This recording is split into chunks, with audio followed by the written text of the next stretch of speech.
Olá, meus amores, minhas amoras, tudo bem com vocês?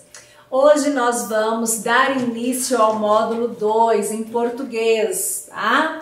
Então nós vamos começar o módulo 2 e eu quero que vocês peguem e abram na página 10 e me acompanhem, tá? Porque hoje nós vamos trabalhar leitura e interpretação textual. Nós vamos falar hoje sobre um tipo de texto que é chamado de relato de viagem. O que o relato de viagem vem nos trazer? Bom, o objetivo desse tipo de texto é nos trazer experiências vividas onde?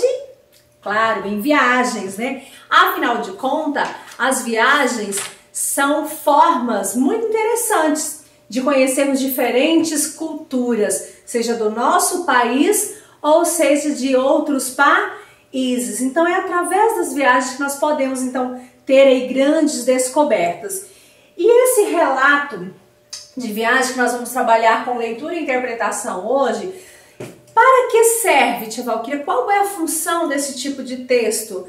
A que público é dirigido? Bom, o relato de viagem, ele é um tipo de texto, né, para chegar, para atingir ao tipo de público que se interessa por viagens. No caso aqui nós vamos falar de uma comunidade ribeirinha, então pessoas que têm o interesse de conhecer esses tipos de comunidades ou mesmo essa região que será relatado aqui nesse relato de viagem.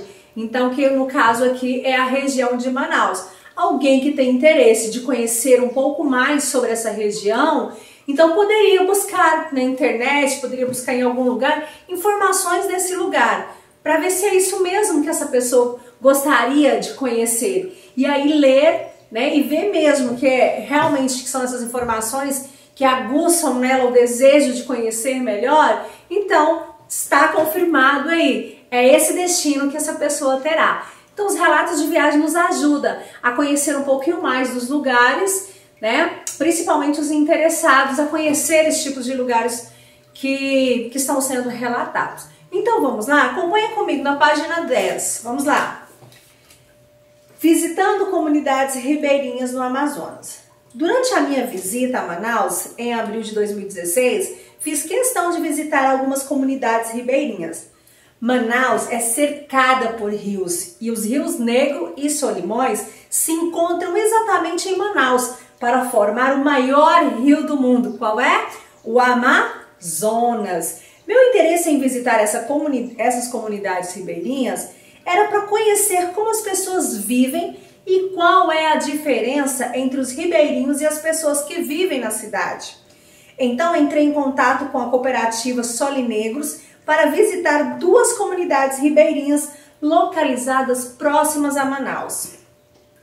Pegamos um barco para a comunidade São José, em Terra Nova, situada a apenas 15 minutos de Manaus. No caminho, passamos por um dos fenômenos mais interessantes que eu já vi, o encontro das águas, o Rio Negro, que começa na Colômbia, e o Rio Solimões, que começa no Peru, se encontram para formar o Rio Amazonas, o maior rio do mundo. Mas o fato mais interessante e intrigante é que esses dois rios correm juntos, lado a lado, entre 6 a 18 quilômetros, sem se misturar, porque eles têm diferentes temperaturas, densidades e velocidades.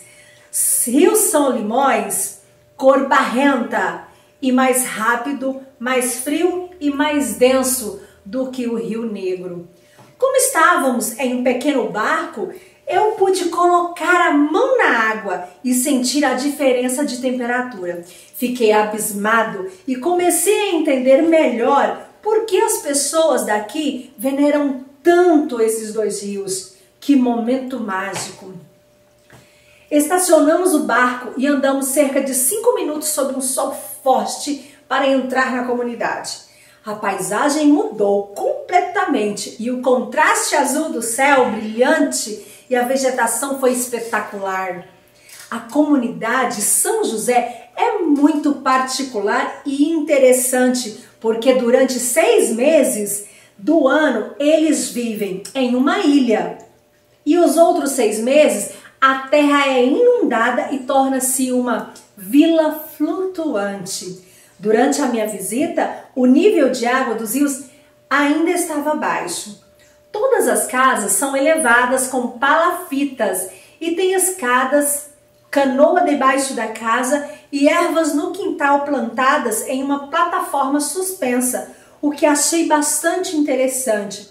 Bom, só relembrando aí essas palafitas, né, são estacas que sustentam as casas construídas sobre a água, porque quando o nível da água sobe, então assim as casas não vão ser inundadas. Há 40 famílias nessa comunidade ribeirinha, vivendo a partir do cultivo de cebolinha, couve e pepino e também da pesca. Aproveitei a oportunidade para visitar a horta onde alguns moradores estavam trabalhando.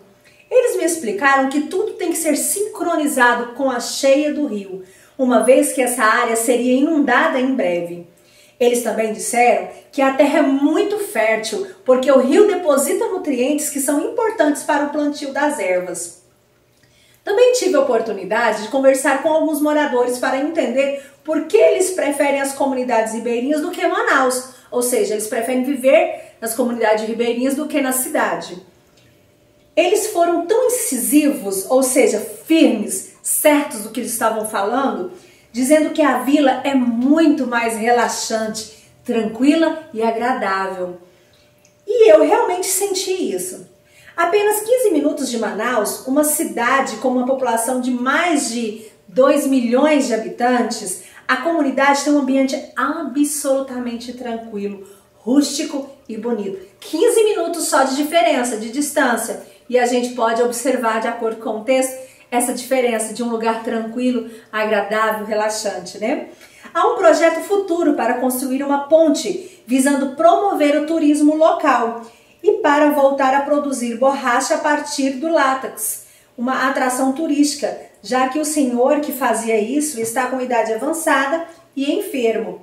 Por enquanto você pode fazer uma trilha na mata e ver uma enorme sumaúma localizada na comunidade e também apreciar essa beleza ímpar da comunidade de São José.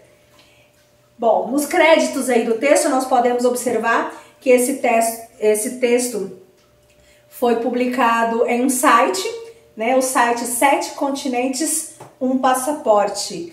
Então é um texto, um relato de viagem no qual nós encontramos, né, ele publicado na internet, no site, então, 7 Continentes, um Passaporte. Ao ler esse texto, você vai observar que ele traz fotografias.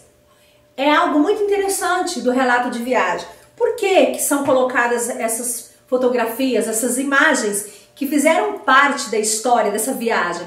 É justamente para acrescentar informações ao texto, enriquecendo ele, certo? Porque quando eu ilustro esse texto, eu dou ao leitor a visão do que eu estou falando. Então ele não vai só me ouvir, né, os detalhes que eu estou descrevendo aqui, mas como ele vai poder ver. E ele vendo, ele adentra mais ainda nessa história, ele conhece um pouco mais ainda sobre os detalhes que estão sendo descritos, estão sendo relatados nesse texto, certo?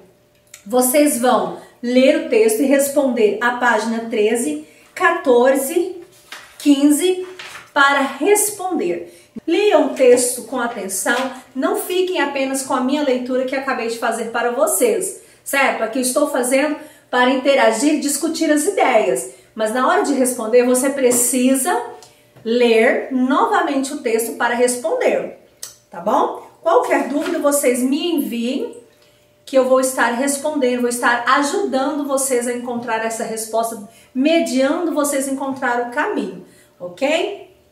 Beijo, fiquem com Deus, até amanhã.